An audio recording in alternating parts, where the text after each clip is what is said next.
Did you know some men keep records not out of guilt, but out of something harder to name? He had a ledger. Small, leather-bound, worn at the corners. One entry for every sentence carried out. Not names at first, just dates. Then slowly, small details crept in. The color of the morning, whether it had rained, whether the man he faced had looked at him or looked away. He told himself it was discipline, a refusal to let the work become routine, a refusal to let duty erase the weight of what duty required. But in his final years, sitting with that ledger in his lap, a quiet question surfaced. He had always believed obedience and honor were the same thing, two words for one road.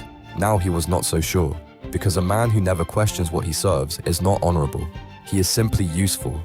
The hardest accounting is not of your actions. It is of the reasons you told yourself those actions were right.